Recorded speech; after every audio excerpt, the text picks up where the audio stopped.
So, good evening, everybody. It is my job to lead you through what the Shaping for Mission team have been working on as we've attempted to discern God's vision for the Wem Whitchurch Deanery. I'm not going to spend ages going over what Shaping for Mission is all about, because that's written about in detail on the diocesan website. However, the headline description is that Shaping for Mission is the process across Lichfield Diocese to strengthen our life of discipleship, vocation, and evangelism while facing a significant reduction in financial income. I will also point out that Shaping for Mission is not about our deanery telling the diocese where cuts can and cannot afford to be made to clergy posts within our deanery or the diocese. That decision is not in our hands as the Shaping for Mission team, and we've not been asked to talk about how busy or otherwise our clergy and laity are, so we haven't. Let's get on with it.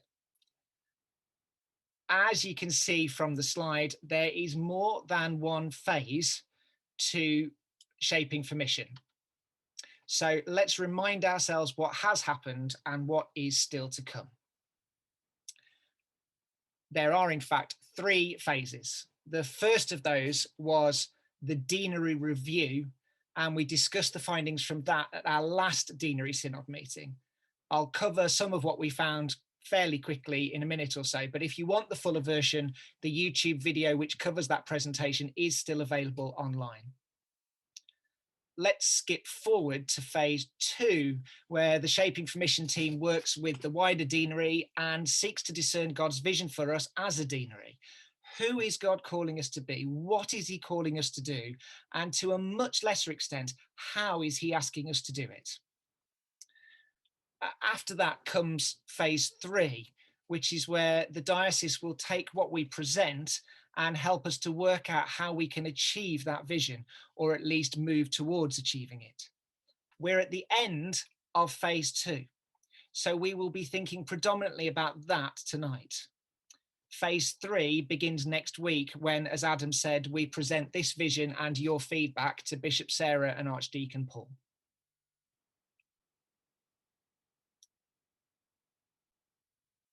So in order to think about phase 2, we need to do a quick recap of our findings from phase 1, because the context in which we find ourselves influences the way in which we can do mission. You can see from the screen that we are mostly rural, and we have a lot of church buildings for both the size of population and the number of people attending. For those of you who need to know, USA stands for Usual Sunday Attendance. We're doing some fabulous work across our schools, but in the main, we are missing 2 or 3 generations of people in church, including children. There's also a lack of confidence among our existing congregations. Many feel unable to promote their Christian faith to others for a variety of reasons. Moving on, we've already noted that we have a lot of church schools in our patch. And the geography of our deanery means that many people look outside of the deanery for other things, for example, towards Shrewsbury, Chester, Wrexham and Stafford. We talked about our A roads last time, which are the ones marked in red on the map, being very north and south. And I got told off for missing off one of the A roads. So there it is. I've added it on for you. Other things and people to note are RAF Shawbury, a big employer, and Whitchurch Hospital, and the fact that we have a deanery schools chaplain, and we'll talk more about Debs later on. Now, before people start thinking this is meant to be a bashing exercise, it's not. There are lots of good things that we do in our deanery already, with all sorts of ages and groups. We work with people inside the church. We do things like our occasional offices, and we engage with people who have never ever set foot in the church as well. However, we do have a number of issues. We're getting older. We lack confidence in the gospel, both how to share it and how it impacts our lives. We have large pockets of our deanery which we struggle to reach. Our clergy already stretch pretty thinly. All of the incumbents have got 3 or more churches in our care. And we have issues with our church buildings.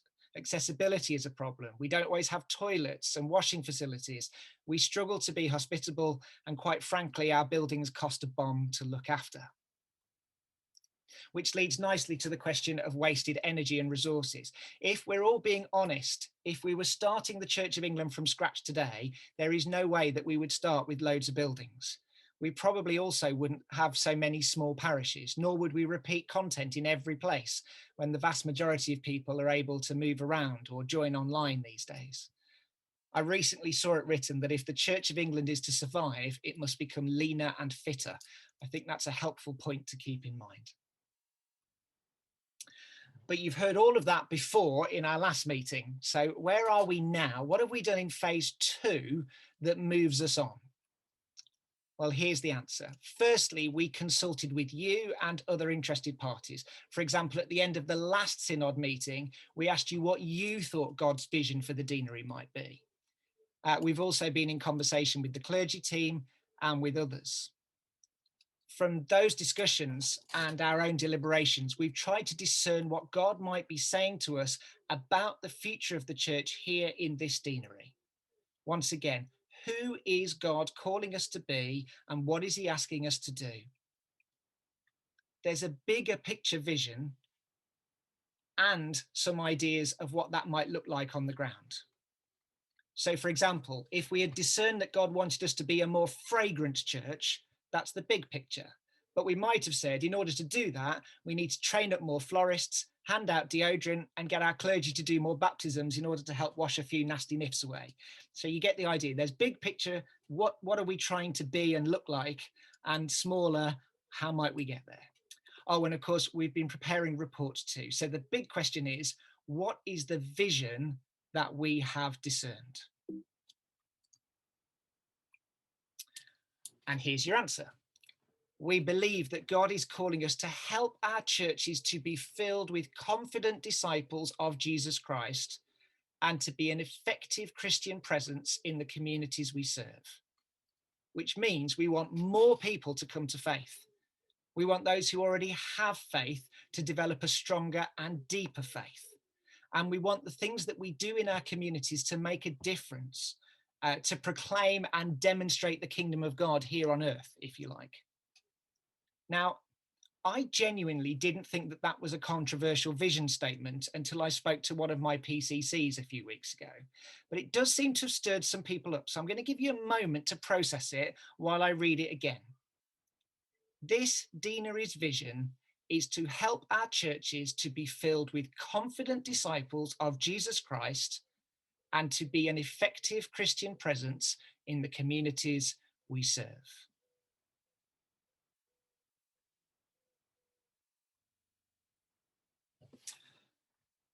On the basis that our churches are not bursting at the seams, that we've identified that many of our existing congregation members are not as confident about their faith as they'd like to be, or as we'd like them to be, that suggests that we've got work to do in order to move towards our vision becoming a reality. With that in mind, we've started the process of suggesting some changes. It's not the job of the Shaping for Mission team to have dotted every I and crossed every T, but we have identified areas where we can build on our strengths and address our weaknesses. There's a really important point to make here and now. Carrying on as we are is not an option. If we don't make significant changes, many of our churches will be shut in 10 years' time or maybe even 5 years' time, either due to lack of money or because everyone who usually worships in them will be buried in our churchyards. Please bear that in mind as you pay attention to the rest of the presentation. So let's think about building on some of our strengths first. We're really glad that Debs Walton has settled well into our deanery and that she's already doing great stuff in our secondary schools, in addition to her role in the pew benefice. This is an area in which we are way ahead of most dioceses, let alone deaneries. And we want to expand the influence of our chaplains by growing more lay chaplains for both secondary and primary schools. Now, if you don't know what Debs is doing and you're interested in finding out more, Debs is really looking forward to welcoming you to St. Chad's Preece on the 2nd of September. Please put that date in your diary, and please make sure that this is the kind of information that's being circulated in your churches so that others who might be interested can find out more too. We will try to get a copy of that flyer that's on the screen now out to you by email soon. We've also been talking about creating open the book teams. Open the book is a great way of sharing Bible stories with children. It involves a bit of acting. It's the kind of thing that teams of people could do in more than one school rather than just their local school, which means that we reach more people in new ways. And we need to engage with the parents and carers. There is a reason why children are not coming to church these days. It's because their parents aren't coming to church. So if we want children in church, we need to help their parents and carers to become interested in the Christian faith. Jenny has already been spending some time doing research on the kind of things that we can do, and some of them are actually remarkably simple. Moving on, we're identifying one of our weaknesses this time. There is potential to start a form of chaplaincy to the farming and rural communities. Now, that might involve being a presence at farmers markets and auctions, or showing up to young farmers events and demonstrating that we care about them. It might involve assisting people to find the help that they need from other groups. And it's the kind of thing that could be entirely led by people like you, rather than people like me who wear clerical collars.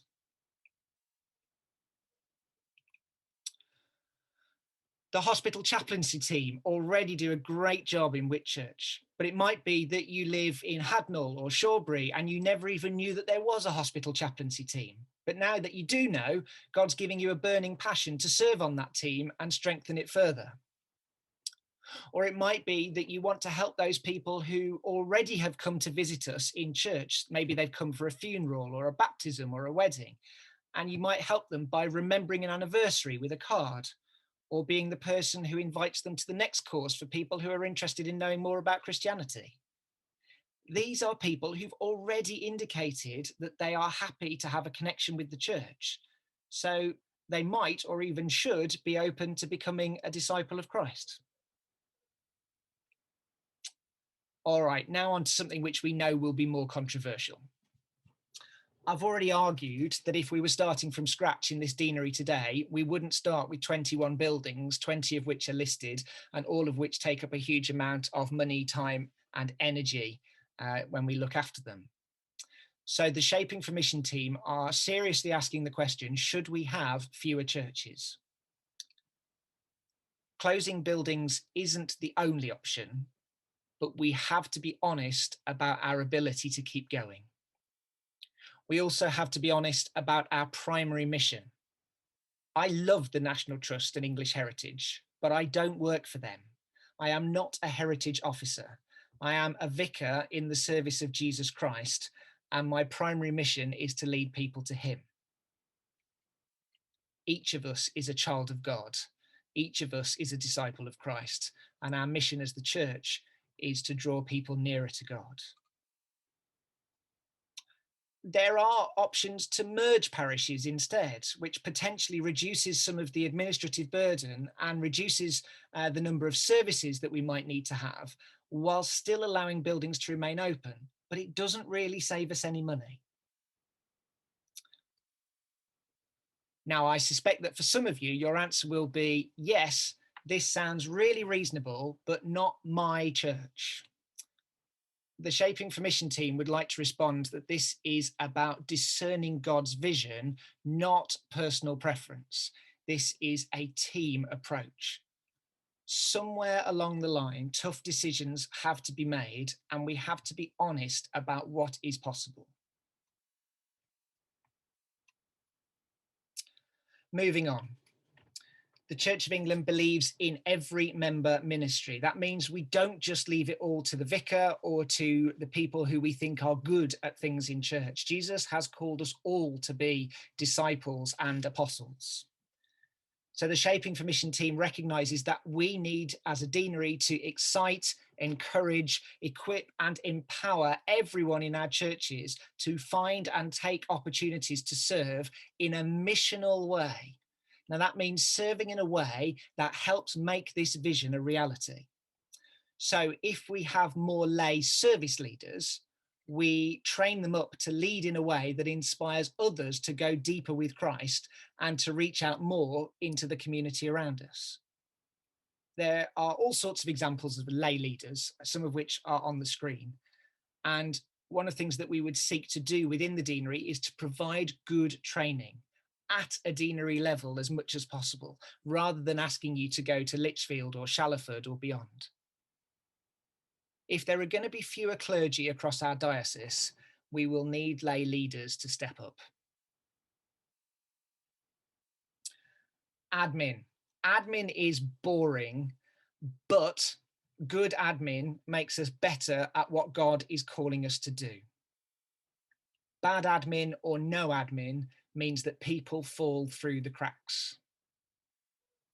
So we've thought about whether an administrator for the deanery might be beneficial. There are all sorts of questions about how this might be funded and what role he or she might be able to take on, but we have thought about it. Also, if we had fewer parishes and fewer buildings to care for, we might have more time to talk with people about Jesus.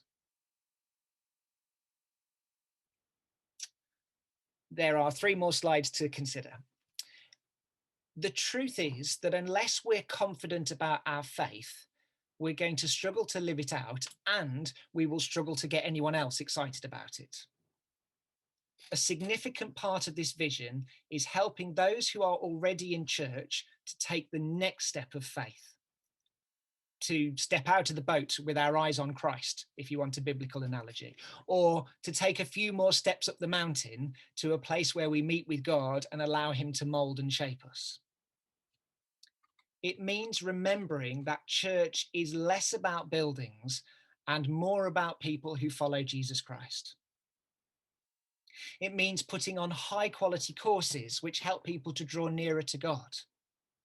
It means helping people to get to grips with their Bibles and expecting people to attend courses and read their Bibles. And some people work better by trying things out and reflecting on it afterwards. So it also means finding opportunities to practice our faith in public and taking those opportunities and then reflecting upon it and saying, where was God in that?